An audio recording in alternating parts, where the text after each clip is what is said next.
जय श्री कृष्णा, जय श्री राधे। अर्चना के कृष्ण गुणगान चैनल पर आपका स्वागत है।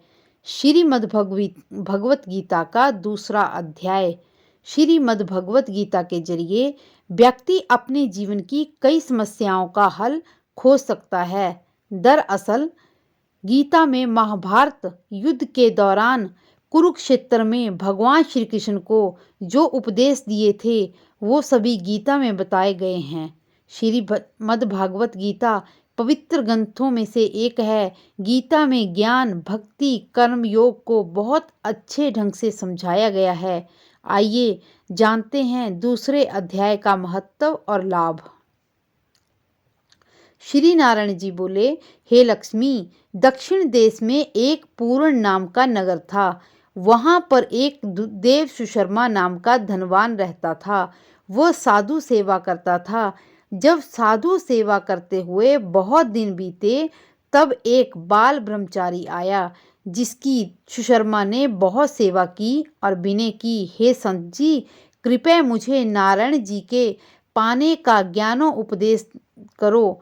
तब ब्रह्मचारी बोले, मैं तुझे गीता जी के दूसरे अध्याय को सुनाता हूँ। देव सुशर्मा ने कहा, गीता जी के दूसरे अध्याय को सुनने से कोई आगे भी मुक्त हुआ है? बाल ने कहा, मैं तुझे एक प्राचीन कथा सुनाता हूँ। एक आयाली वन में बकरियां चराता था और मैं वहां भजन करता था। एक दिन रात के समय आयाली बकरी लेकर घर को चला। मार्ग में एक सिंह बैठा था। एक बकरी सबसे आगे जाती देखकर सिंह भाग गया। तब आयाली ये देखकर बड़ा आश्चर्यचकित हुआ और मैं भी वहीं खड़ा हुआ था। उस चरवाहे ने मुझे देखकर कहा, मैंने यह आश्चर्य देखा कि बकरी को देखकर शेर भाग गया, अतः तुम तो त्रिकालदर्शी हो, यह वृतांत मुझे सुनाओ। संत ने कहा, हे आयाली, मैं तुझे एक पिछले जन्म की वार्ता सुनाता हूँ। यह बकरी पिछले जन्म में डायन थी। जब इसका पति मर गया तो ये बहुत बड़ी डायन हो गई। जिस भी सुंदर बच्चे को देखती उसे ही खा जाती। शेर भी पिछले जन्म में फंदक था। वो पक्षी पकड़ने के लिए जंगल में गया। ये डायन भी वहीं पहुंच गई। डायन ने उस फंदक को खा लिया। अब ये फंदक शेर बन गया। इसलिए ये बकरी को देखकर उसे आज भी लगा कि ये मुझे खाने के लिए आ रही है।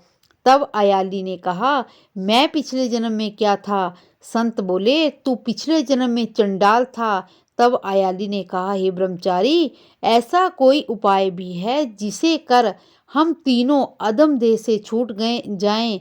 संत बोले, तुम तीनों का हम उद्धार करते हैं। एक बात सुनो। भयानक पर्वत की कंदरा में एक शिला थी। उसमें गीता जी का दूसरा अध्याय लिखा हुआ था। मैंने उन अक्षरों को शिला पर देखा था। अब मैं तुम्हें मन, वचन, कर्म से एकाग्र करके सुनाता हूँ। तुम श्रवण करो। संत ने जब गीता जी के अक्षर सुनाए तो उनको सुनाते ही तुरंत आकाश से विमान आए और तीनों विमानों पर बैठकर बैकुंठ लोक चले गए। जय श्री कृष्णा, जय श्री राधे।